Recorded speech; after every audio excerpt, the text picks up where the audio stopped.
तो चलो आ जाओ पीरियोडिक टेबल स्टार्ट करते हैं, या फिर पीरियोडिक क्लासिफिकेशन ऑफ एलिमेंट्स पढ़ना स्टार्ट करते हैं। तो सबसे पहला काम, कॉपी निकालो। और कॉपी निकाल ही रहे हो तो साथ में पेन भी निकाल लेना। अब कॉपी और पेन निकाल लिया तो उन दोनों को अलग अलग मत रखना, पेन को कॉपी पे चला देना, वरना पेन बुरा मान जाएगा। ठीक है, और पेन बुरा मानेगा फिर मैं भी बुरा मान जाऊंगा। मैं बुरा मान गया फिर मैं आपकी कॉपी की फोटोज मंगाऊंगा नोट्स की, कि आप सही कर रहे हो नहीं कर रहे। और मजाक एक तरफ, कॉपी नहीं करोगे तो समझ में नहीं आएगा और लर्न भी नहीं होंगी चीजें। ठीक है, तो चलो वापस इंट्रोडक्शन पे। सबसे पहले पीरियोडिक टेबल चैप्टर या पीरियोडिक क्लासिफिकेशन एलिमेंट्स की क्यों करी।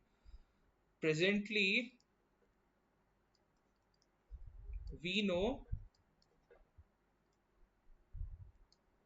About 118 elements.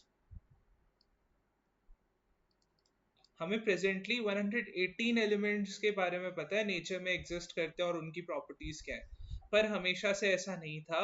स्टार्टिंग में 18th सेंचुरी में हमें सिर्फ 30 एलिमेंट्स के बारे में इंफॉर्मेशन थी।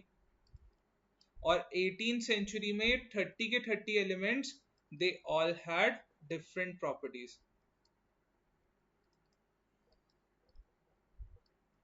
They all had different properties. तो देखो, अभी तो हमें 118 एलिमेंट्स के बारे में पता है और उनकी प्रॉपर्टीज पता है। पर 18 सेंचुरी में हमें सिर्फ 30 एलिमेंट्स के बारे में पता था और उन सबकी प्रॉपर्टीज अलग अलग थी। एलिमेंट सिर्फ 30 थे और सबकी प्रॉपर्टी अलग अलग थी, तो कोई टेंशन वाली बात नहीं थी। 30 एलिमेंट्स है, इनकी प्रॉपर्टी तो याद रख ही लेते। तो उस टाइम के केमिस्ट, हाँ केमिस्ट, दवाइयाँ बेचने वाले को दवाइयाँ बेचने वाले को केमिस्ट नहीं कहते, केमिस्ट्री पढ़ने वाले को केमिस्ट कहते हैं। दवाइयाँ बेचने वाले को फार्मासिस्ट कहते हैं। ठीक है, कि केमिस्ट की शॉप नहीं होती, ये फार्मेसी होती है छोटी सी। क्लियर है, तो वो वर्ड को कंफ्यूज करा गया है। केमिस्ट का मतलब है जो केमिस्ट्री की स्टडी करते हैं। जैसे फिजिक्स पढ़ने वाले को फिजिसिस्ट बोलते हैं, ऐसे केमिस्ट जो केमिस्ट्री पढ़ते हैं। तो केमिस्ट आराम से 30 एलिमेंट्स को याद रख लेते थे और उनकी प्रॉपर्टीज सारी लर्न रखते थे, उन्हें कोई दिक्कत नहीं थी। पर क्या हुआ, जैसे जैसे एज टाइम पास हमें और नए नए एलिमेंट्स मिलते गए। अब और नए नए एलिमेंट्स मिलते गए तो उन सब की प्रॉपर्टीज को अरेंज करना, उन सब की प्रॉपर्टीज को याद रखना बहुत डिफिकल्ट होता गया और सिचुएशन काफी केओटिक होती गई। तो ये मैं लिखूंगा नहीं, ये आपकी इंट्रोडक्शन के लिए था। आप चाहो तो इसे लिख सकते हो कि जैसे जैसे टाइम पास हुआ वैसे वैसे नए नए एलिमेंट्स मिलते गए। तो नए नए एलिमेंट्स मिलते गए, उनकी प्रॉपर्टीज को अरेंज करना डिफिकल्ट होता गया। अब सोचो 118 एलिमेंट की प्रॉपर्टी को कौन याद रखेगा और कैसे आप उनको अरेंज करोगे।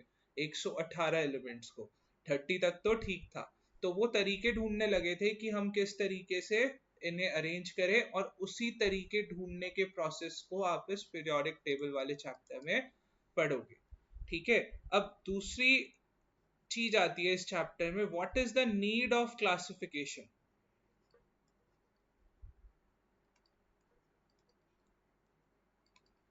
हमें प्रॉपर्ट एलिमेंट्स को क्लासिफाई करने की क्या जरूरत आन पड़ी। तो ये तो आपने इंट्रोडक्शन में सुन ही लिया है मेरे से, कि एलिमेंट्स एक तो इतने सारे हो गए थे, तो इनको अरेंज करने की क्या जरूरत आन पड़ी, क्योंकि बहुत सारे हो गए थे तो याद रखना मुश्किल था। याद रखना मुश्किल था, यहाँ 10 एलिमेंट के नाम नहीं याद होते, सोचो 118 एलिमेंट को क्या कैसे याद रखते। और उनकी प्रॉपर्टीज ऊपर से तो बस मुश्किल, गरीबी में आटा गीला वाली सिचुएशन है, बहुत डिफिकल्टी हो जाती। तो सबसे पहले इनको क्लासिफाई करने की क्या नीड पड़ी थी, ताकि स्टडी एलिमेंट्स की सिंपलर हो जाए। ठीक है, एक और चीज है, अगर आपको एलिमेंट्स की प्रॉपर्टीज में कोई पीरियोडिसिटी मिल जाए, पीरियोडिसिटी का मतलब अगर उनकी प्रॉपर्टी कुछ डेफिनेट इंटरवल के बाद रिपीट हो, तो इसे पीरियोडिसिटी बोलते हैं।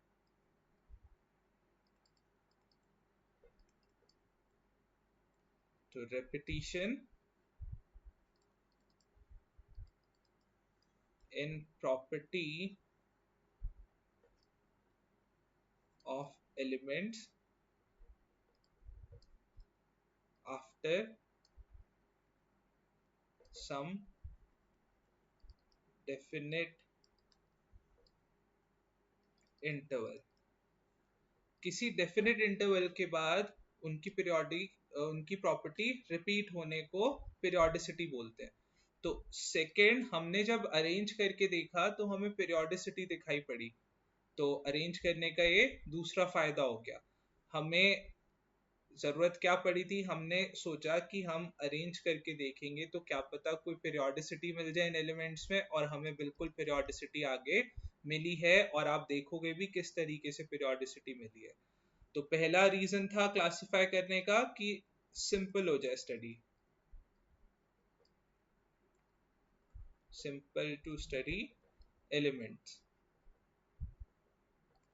और दूसरा क्या था, कोई पीरियोडिसिटी की सर्च में थे, कोई पीरियोडिसिटी मिल जाए तो मजा आ जाए, क्योंकि एलिमेंट्स की इतनी सारी प्रॉपर्टीज याद रखना और अलग अलग एलिमेंट्स को याद रखना मुश्किल है, तो काम हमारा आसान हो जाएगा और मजा आ जाएगा। ठीक है, आपको एक और इसका बताता हूँ, इसका फायदा क्या हुआ था या हम क्या खोजना चाह रहे थे अरेंज करके। तो एक मेरे को चीज बताओ यहाँ पे, अगर मैं एक पैटर्न लिखूं जैसे 2 4, फिर आगे 6, फिर आगे लिखूं 8, फिर नेक्स्ट नंबर क्या होगा आप सब बता सकते हो, 10, नेक्स्ट नंबर उसके बाद वाला और उसके बाद वाला 12, 14, 16। तो आपको अगर कोई पैटर्न मिल जाए एलिमेंट्स में, एलिमेंट्स की प्रॉपर्टीज में, तो अभी जो एलिमेंट्स डिस्कवर नहीं हुए हैं आप उनके बारे में भी बता सकते हो। ठीक है, तो तीसरी इसकी नीड क्या थी कि अगर आपको कोई पैटर्न मिल गया अरेंज करने के बाद, तो जो एलिमेंट्स अभी आपके पास नहीं है, अब देखो यार अभी हम यहाँ प्रेजेंट टाइम में नहीं है, हम फ्लैशबैक में चले गए, 18 सेंचुरी की बात कर रहे हैं जब हमारे पास सिर्फ 30 ही एलिमेंट थे, हमें और नहीं पता थे। तो उस टाइम केमिस्ट ने क्या सोचा था कि इससे क्या क्या फायदे होंगे वो हम पढ़ रहे हैं यहाँ पे। तो सबसे पहला फायदा तो बड़ा क्लियर है कि स्टडी करना बड़ा सिंपल हो गया। दूसरा फायदा कि क्या पता पीरियोडिसिटी मिल जाए हमें। तीसरा फायदा क्या था कि अगर कोई पैटर्न मिल गया तो जो अभी एलिमेंट्स डिस्कवर नहीं हुए हैं हम उनके बारे में भी बता सकते हैं, हम उनके बारे में भी चीजें डिस्कवर कर सकते हैं और उन्हें डिस्कवर करना आसान हो जाएगा। ठीक है, तो we can know about the elements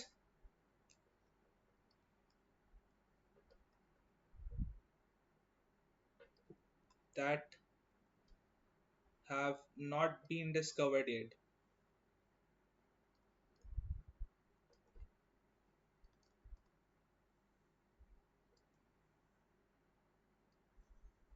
जो अभी एलिमेंट्स नहीं मिले हम उनके बारे में भी पता लगा सकते हैं।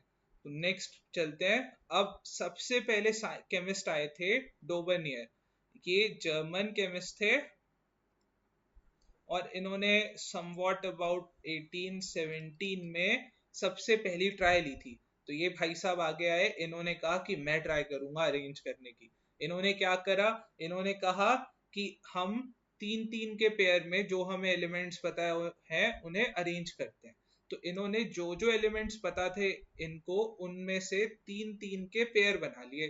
तो सबसे पहले एक एग्जांपल देखते हैं, आप इस टेबल को अभी मत देखो, अभी यहाँ पे देखो। सबसे पहले एक एग्जांपल देखते हैं, लिथियम, सोडियम, पोटेशियम। लिथियम का एटॉमिक वेट है 7, सोडियम का एटॉमिक वेट होता है 23, पोटेशियम का एटॉमिक वेट होता है 39। तो डोबरनियर ने कहा था कि सबसे पहले तो हम तीन तीन के पेयर बना लेंगे, और इन तीन तीन के पेयर के बारे में एक स्पेशल चीज है कि जो मिडिल वाला है एलिमेंट, मिडिल वाले एलिमेंट का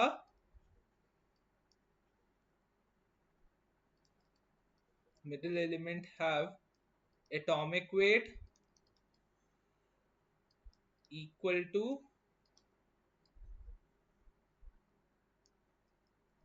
average of atomic weight of extreme element, extreme two elements। इसका मतलब क्या हुआ, जो हमारा मिडिल वाला एलिमेंट है इसका एटॉमिक वेट एक्सट्रीम के दोनों के सम के हाफ के इक्वल है। देखते हैं यहाँ पे सोडियम का एटॉमिक वेट देखो 23 है, और पोटेशियम का, लिथियम का एटॉमिक वेट ऐड करेंगे और 2 से डिवाइड करेंगे। सोडियम का 23, सॉरी पोटेशियम का 39, लिथियम का 7, 2 से डिवाइड करना है तो कितना हो गया 46/2, तो ये 23। तो देखो मिडिल वाले का एटॉमिक वेट आ गया। तो डोबरनियर ने ऐसे एलिमेंट्स पकड़े जिनमें ये चीज फॉलो हो रही थी, और उन्होंने कहा डोबरनियर ने कि इन ट्रायड्स में इन तीनों एलिमेंट्स की प्रॉपर्टी एक जैसी है।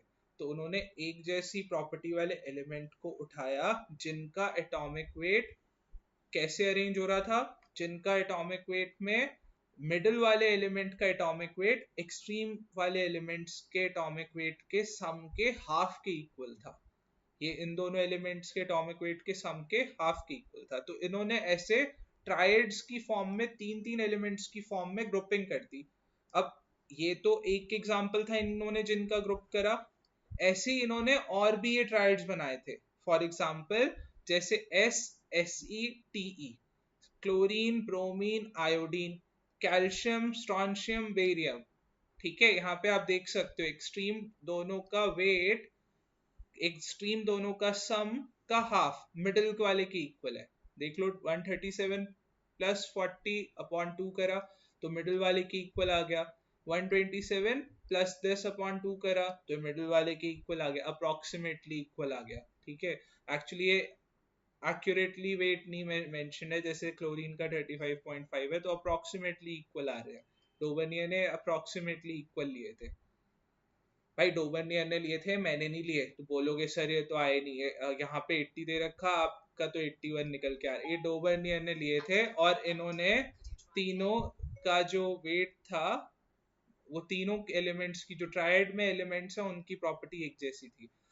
ट्रायड्स में प्रॉपर्टी एक जैसी थी उसका क्या मतलब है कि लिथियम, सोडियम और पोटेशियम की प्रॉपर्टी एक जैसी है। SE और TE की प्रॉपर्टी एक जैसी है। क्लोरीन, ब्रोमीन, आयोडीन की प्रॉपर्टी एक जैसी होती है। क्लियर हो क्या? अब डोबरनियर की कुछ लिमिटेशंस भी थी। इसके जो ट्रायड्स डोबरनियर ने बनाए थे इसकी लिमिटेशंस भी थी। लिमिटेशंस क्या क्या थी देखते हैं। सबसे पहले डोबरनियर ने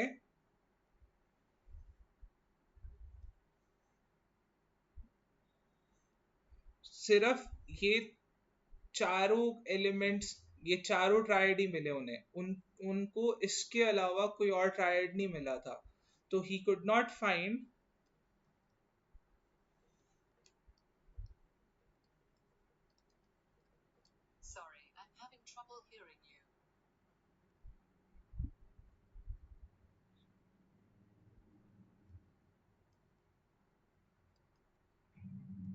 any other group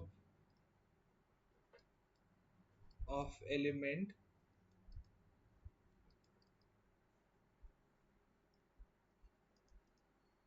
except mentioned above।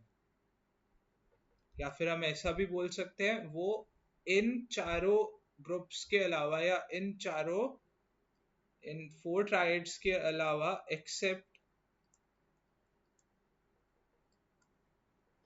these 4 triads, he could not find any other group of triads। Elements का मतलब यहाँ पे वो कोई और ट्रायड्स नहीं फाइंड कर पाया था एक्सेप्ट दीज 4।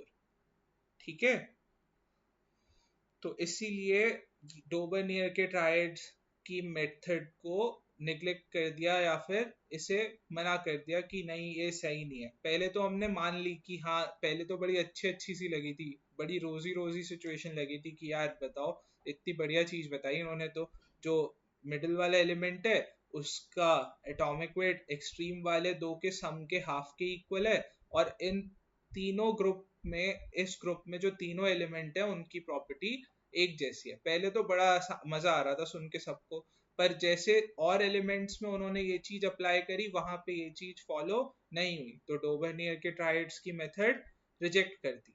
अब ये डोबरनियर की ट्रायड्स में कुछ क्वेश्चन है आपको ये क्वेश्चन करने हैं, क्वेश्चन 1, क्वेश्चन 2, क्वेश्चन 3। ये 3 क्वेश्चन दे रखे हैं, तीनों क्वेश्चन डोबर्नियर ट्रायड्स पे बेस्ड हैं और आपको ये सॉल्व करने हैं। सॉल्व करने से पहले क्वेश्चंस में आपको एक चीज बताता हूँ, यहाँ पे जो ट्रायड्स हैं आप ये याद रख लो। जैसे एटॉमिक वेट याद रखने की जरूरत नहीं है, जैसे Li, Na और K, SSETE मेरे साथ साथ याद कर लो, Li, Na, K, SSETE, Cl, Br, I, Ca, Sr, Ba, Ca, Sr, Ba, Cl, Br, I, SSETE, Li, Na, K। Next उस पे चलते हैं। यहाँ पे अब क्वेश्चन ट्राई करते हैं। देखो, the law of triads is applicable to, तो इसमें से कौन से ट्रायड में लॉ ऑफ ट्रायड एप्लीकेबल है? तो डोबर्नियर ने Cl, Br और I को बोला था ट्रायड, तो डी ऑप्शन करेक्ट हो गया फर्स्ट का। ये तो थे ही नहीं, यहाँ पे नहीं फॉलो होता, ठीक है। Law of triad is not applicable to, तो Cl, Br, I में तो था, SSETE में भी था, CA, SR, BA में भी था, NA, K और RB में नहीं है एप्लीकेबल, क्योंकि डोबर्नियर के तो सिर्फ 4 ट्रायड है और वो 4 के 4 ट्रायड्स आपको याद है।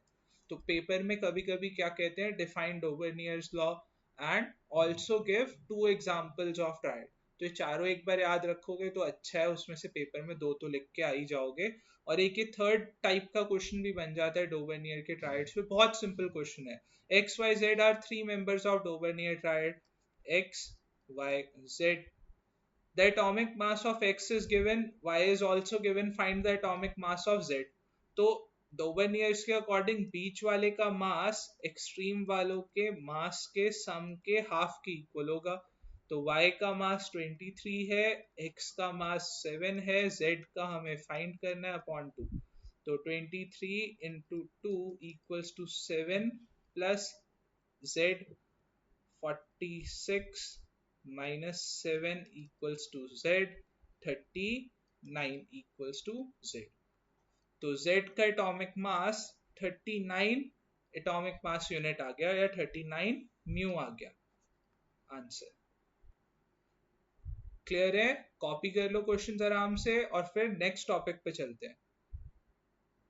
वीडियो पॉज करके कॉपी कर लो, मैं वेट नहीं कर रहा, मैं आगे चल रहा हूँ। Newland law of octaves. अब ये डोबर्नियर का ट्रायड तो लॉ का फेल हो गया था, डोबर्नियर लॉ फेल हो गया। अब डोबर्नियर के बाद आए न्यूलैंड। न्यूलैंड ने कहा 1865 में, तो देखो इतने साल लग गए इन्हें कुछ नई चीज ढूंढने में। न्यूलैंड ने कहा था जैसे म्यूजिकल नोट्स में 8th नोट फर्स्ट नोट के इक्वल होता है या उसके जैसा ही होता है, सिमिलर होता है, वैसे ही केमिस्ट्री में जो इनका ग्रुप एलिमेंट्स का अरेंजमेंट है उसमें भी 8th वाला अरेंजमेंट, न्यूलैंड के अरेंजमेंट में 8th वाले एलिमेंट की प्रॉपर्टी फर्स्ट वाले एलिमेंट के इक्वल होगी। ये समझ में पहली बारी में सुनने में अटपटा सा लगेगा, पर अभी देखो मैं आपको एक एग्जांपल देता हूँ, फिर ये चीज सेंस बनाने लगेगी। कैसे? हिंदी में सुर बताओ भाई, गा के नहीं सुनाऊंगा मैं। सा रे गा मा, सारे गाओ मेरे साथ, सारे गा मा पा धा नी सा। देखो ये फर्स्ट, ये सेकंड, ये थर्ड, ये फोर्थ, ये फिफ्थ, ये सिक्स्थ नोट, ये सेवेंथ नोट और ये 8th नोट है सा। तो 8th नोट और फर्स्ट नोट एक जैसा होता है म्यूजिक में। अब आप बोलो सर न्यूलैंड तो अंग्रेज लग रहा है, ये इंडियन सारे गामा कैसे जानता था? ये आप सोचो भाई। पर मैं यहाँ पे आपको एक और इंटरेस्टिंग चीज बताता हूँ।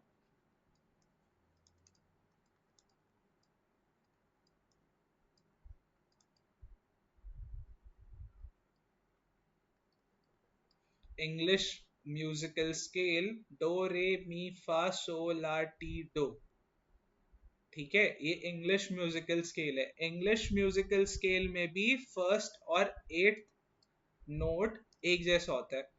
फर्स्ट और 8th सुर इंग्लिश म्यूजिक सिस्टम में भी एक जैसा होता है। अब ये देखो म्यूजिक के बारे में, नेचर के बारे में एक बड़ी इंटरेस्टिंग सी चीज है, चाहे इंडियंस गाएं चाहे फॉरेनर्स गाएं, म्यूजिक में 8th नोट तो एक जैसा ही है। न्यूलैंड को इतनी चीज शायद ना पता हो इंडिया के बारे में कि इंडिया में भी ये, मतलब इंडिया में स्वर दूसरे होते हैं, पर न्यूलैंड को एक चीज तो पक्का दिख गई थी, जैसे म्यूजिक में फर्स्ट और एट्थ नोट एक जैसा है, वैसे ही इन्होंने क्या करा, इन्होंने एलिमेंट्स को इंक्रीजिंग एटॉमिक वेट के अकॉर्डिंग अरेंज कर दिया. Elements are arranged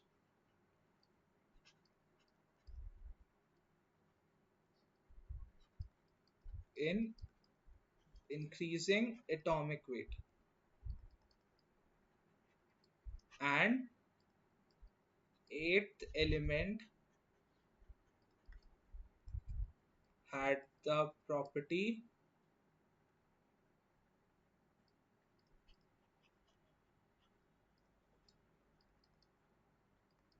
similar to its first element, just like in musical scale. जैसे म्यूजिकल स्केल में एट्थ एलिमेंट की प्रॉपर्टी फर्स्ट की जैसी थी, वैसे ही यहाँ पे थी. तो यहाँ पे देखो नीचे इनका अरेंजमेंट शो करा हुआ है मैंने. यहाँ पे सारे गामा सो पाधा नीसा और ये इंग्लिश स्केल है. यहाँ पे हाइड्रोजन लिथियम इन्होंने इंक्रीजिंग एटॉमिक वेट के अकॉर्डिंग अरेंज करा. Hydrogen lithium beryllium boron carbon nitrogen oxygen fluorine sodium magnesium aluminium silicon phosphorus sulphur chlorine potassium calcium and so on. तो इन्होंने देखो कहा हाइड्रोजन की और फ्लोरीन की प्रॉपर्टी एक जैसी है. देखो फर्स्ट है हाइड्रोजन, इसके बाद एट्थ नंबर पे कौन आएगा. फर्स्ट अगर हम हाइड्रोजन को ले रहे हैं, हाइड्रोजन से एट तक और काउंट करो. देखो 1 2 3 4 5 6 7, एट्थ पे फ्लोरीन आ रहा है. तो हाइड्रोजन और फ्लोरीन की एक जैसी प्रॉपर्टी है. अब फ्लोरीन को अगर मैं फर्स्ट कहता हूँ, फ्लोरीन को फर्स्ट कहने के बाद एट्थ वाला एलिमेंट कौन आ रहा है, क्लोरीन. तो फ्लोरीन और क्लोरीन की एक जैसी है प्रॉपर्टी. अब क्लोरीन को फर्स्ट कॉल करें, उसके बाद एट्थ नंबर पे कोबाल्ट और निकल आ रहा है. ठीक है, ऐसी अगर इसे फर्स्ट कॉल करें तो एट्थ नंबर पे ब्रोमीन आ रहा है. अब सिमिलरली लिथियम को अगर मैं फर्स्ट कह रहा हूँ, तो लिथियम से आगे काउंट कर, एट्थ पोजीशन पे देखो लिथियम की एट्थ पोजीशन पे कौन है. लिथियम को मैं फर्स्ट कॉल कर रहा हूँ, तो लिथियम को फर्स्ट कॉल करो और 1 2 3 4 5 6 7 और एट्थ पोजीशन पे सोडियम आया. तो लिथियम और सोडियम की प्रॉपर्टीज एक जैसी हैं. डोबरनियर ने भी कहा था, ये ध्यान से देखो. अब सोडियम को मैं फर्स्ट कह रहा हूँ, तो सोडियम के बाद एट्थ के बाद आपको काउंट करने की जरूरत नहीं है, कॉलम में ऑलरेडी अरेंज्ड है ये पोटेशियम. तो लिथियम सोडियम और पोटेशियम की प्रॉपर्टीज एक जैसी हैं. यहाँ से भी ये आ रहा है, इन्होंने भी अरेंज कर दिया. ठीक है, पर ये भाई साहब भी फेल हो गए थे.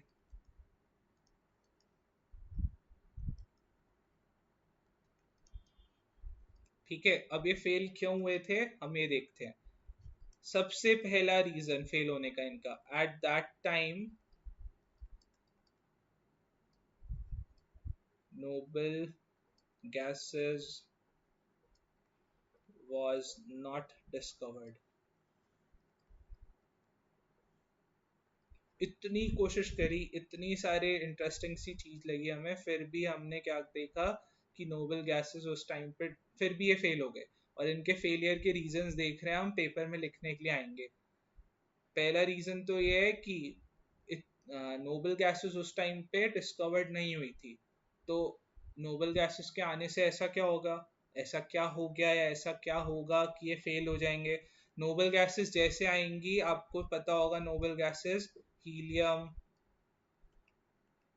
Neon, xenon, radon and so on, ऐसे ये नोबल गैसेस हैं. अब नोबल गैसेस जैसी यहाँ पे आ गई, नोबल गैसेस के वेट के अकॉर्डिंग ये एट्थ कॉलम ए बन जाएगा. तो हाइड्रोजन की प्रॉपर्टी हीलियम के जैसी आनी चाहिए न्यूलैंड भाई साहब के अकॉर्डिंग. तो मतलब हाइड्रोजन नोबल गैस के जैसा बिहेव करना चाहिए, पर ऐसा नहीं होता. तो इसलिए नोबल गैसेस के आने की वजह से इनका पीरियोडिक क्लासिफिकेशन फेल हो गया. दूसरा इनका ब्लेंडर, इन्होंने दूसरा ब्लेंडर क्या करा था, दूसरा इन्होंने ब्लेंडर करा था, इन्होंने कहा था सिर्फ 56 एलिमेंट्स ही पॉसिबल है. एक्चुअली उस टाइम पे, अब 1865 में सिर्फ 56 एलिमेंट्स पता थे हमें।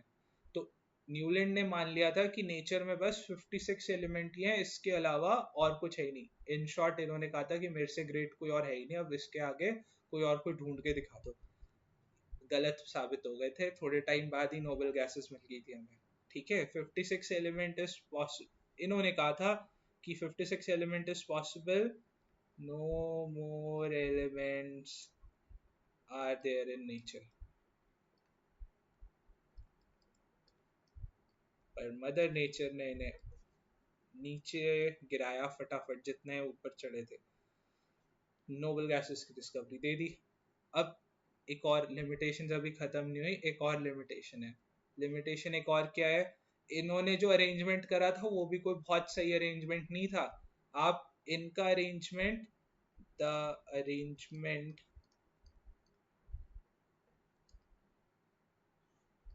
Of Newland was correct only up to calcium।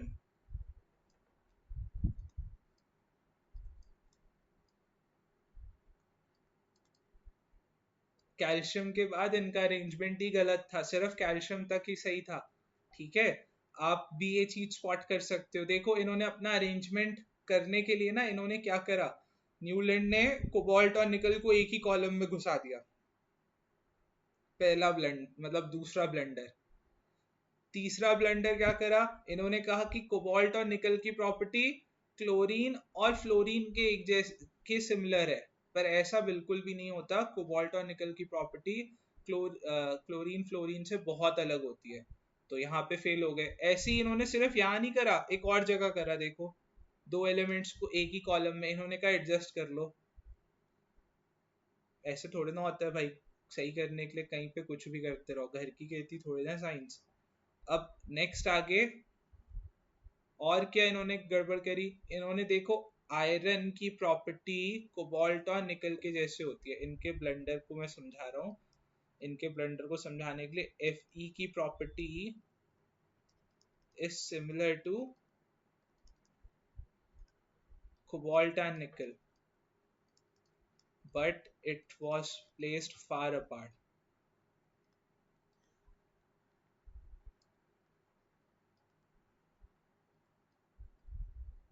यार देखो, मैं भी बस ये तीन लिख के छोड़ सकता था, पर इन तीनों को समझाने का एक बहुत बड़ा रीजन है। आपके पेपर में ये क्वेश्चंस पूछते हैं। सबसे पहले तो ये पूछेंगे, why does the Newland law of octaves fail, पहला। दूसरी चीज वहां पे कहेंगे, and also give reason for its failure, and also explain the reason for its failure। तो सबसे पहला आप ये तो लिख दोगे, साथ में ये भी बताना पड़ेगा कि हीलियम के आते ही या नोबल गैसेस के आते ही एट्थ प्लेस तो नोबल गैसेस ने ले ली, और हाइड्रोजन की प्रॉपर्टी हीलियम की जैसी आ रही थी, फ्लोरीन की प्रॉपर्टी नियॉन की जैसी आ रही थी। तो ये तो पॉसिबल ही नहीं था, और ये पॉसिबल नहीं होता तो गलत हो गए। दूसरे का एक बार जल्दी से देख लेते हैं। सिर्फ इन्होंने कहा सिर्फ 56 एलिमेंट पॉसिबल है और उन्हें अरेंज कर दिया। अभी तो हमें 118 एलिमेंट्स पता है, दूसरी गलत करी। तीसरी गलती क्या करी, अरेंजमेंट करने के लिए सिर्फ कैल्शियम तक करेक्ट करा, कैल्शियम तक करेक्ट एक्सप्लेनेशन दी इन्होंने इनके अरेंजमेंट ने, उसके आगे गड़बड़ कर दी। कैसे, एक ही कॉलम में दो दो एलिमेंट्स को एडजस्ट करा दिया। दूसरी गड़बड़ कि कोबाल्ट और निकल की प्रॉपर्टी इन्होंने कह दी इनके अरेंजमेंट के अकॉर्डिंग क्लोरीन और फ्लोरीन के इक्वल है, जो कि पॉसिबल नहीं है। तीसरी गलती को इनकी दिखाने का एक और तरीका है, आयरन जो है वो कोबाल्ट और निकल से बहुत दूर रखा, बल्कि आयरन कोबाल्ट और निकल की प्रॉपर्टी एक जैसी होती है, ये हमें पता है। तो बस इतने ब्लंडर बहुत है इनको गलत साबित करने के लिए।